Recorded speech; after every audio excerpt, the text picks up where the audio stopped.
Byron has been a licensed nursing home for the last 50 plus years, and at one point in the history of Byron, we were the largest nursing home in the state of Indiana. So what I'd like to do is the vehicle that's taken half Miller's and half over here, have them be the first vehicle. Yep, that's Bonnie. We'll load the people up on this side first. Then is just pull around over to Miller's place, load Miller's place, and then the caravan will come around, and then you will fall into that, and the police escort as it's going. Where do you want me to fall into? You'll know it when you see it. So the decision-making, build a new building or stay where we're at, really started over 9 years ago when I interviewed for an interim position as administrator at Byron Health Center. I spoke with then board chair Gene Faley, and one of the things he said to me was, we have to build a new building. So if you end up working here, that would be one of your responsibilities. But we've always served a special population. I've been told by the Indiana State Department of Health that we have the largest intellectual developmental disabled population in the state of Indiana for long-term care. We have one of the larger traumatic brain injury populations for the state of Indiana. We are one of just a handful of facilities that will take folks that have Huntington's disease. So we tend to specialize in caring for residents that sometimes seem to be a struggle for other communities to take care of. My responsibility with moving our residents was to ensure that their care was continued and uninterrupted, that all of their medical needs were met and coordinated with the nursing department. So in order to plan for our move, we have two basic things that we always worry about here at Byron. What is the safety of our residents and what is the health of our residents? And so it would have been challenging enough to move 130 some people in just in one day, anytime, but then we had to add the pandemic on top of it. And so we had to shift our thinking for moving day from being one of having hundreds of volunteers and probably at least a half a dozen volunteer drivers to transport our residents to one where we literally had to make this move on our own internally at Byron. We had been prepping our leadership team for 2 weeks on how that transition was going to go. We had move day binders that had everything spelled out, everybody's cell phone numbers, ways to get in touch with people. So it was really quite organized and quite synchronized. The actual logistics of the move was kind of an unprecedented thing that we've never done really the same way. Usually, if we have a new person move in, we need to get a room, ready, maybe 2. This time we had to get 120 rooms prepared with furniture, bedding, cleaned, and made sure that all happened. And then another 50 on top of that, little studio apartments for our assisted living folks.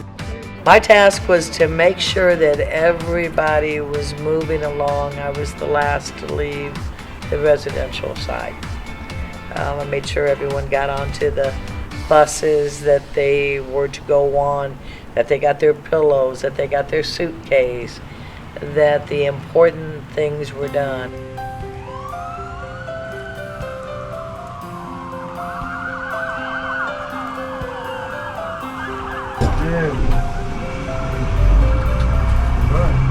A little late to the caravan, but... Back in 2014, we went over to Europe and spent 10 days looking at nursing homes in Europe because they have a little bit more open concept than what the United States has. Our community was designed basically as neighborhoods. So we wanted it to feel like each neighborhood was a home. And so in the home, most people, when they have family get-togethers, they gather in the kitchen. So we really made, instead of the nurse's station, the kitchen the heart of every neighborhood that we have. It was very important for us to have a kitchen gathering place and a good outside space for our residents to live in.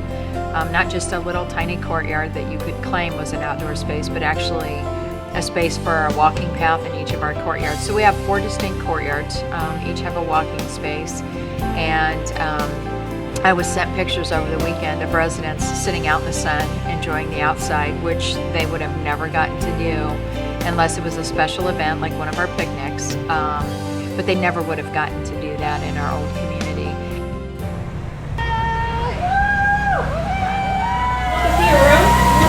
It's all set up. Come on. Welcome home, Jason.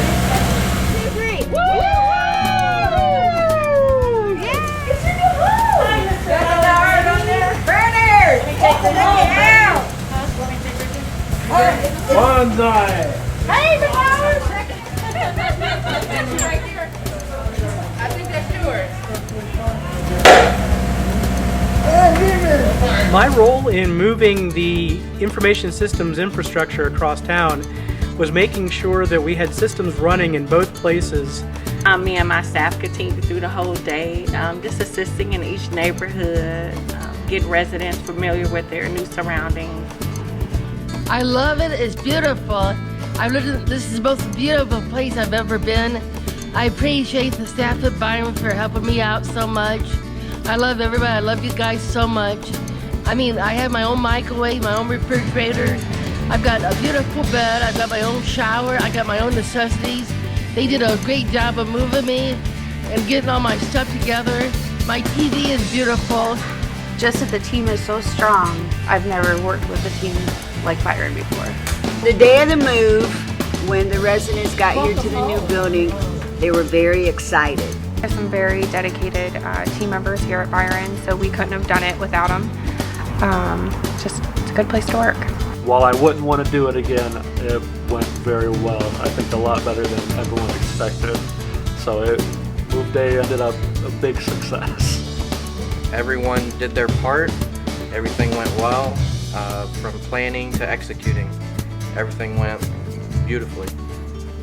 At first, it started out, they were absolutely thrilled to get an escort by the police. And so I heard them hoop and holler on the buses when they would start their sirens and the caravan started to go. So we finished an hour and a half earlier than we estimated we would. And I think a large part because we had the police escort, the sheriff's escort.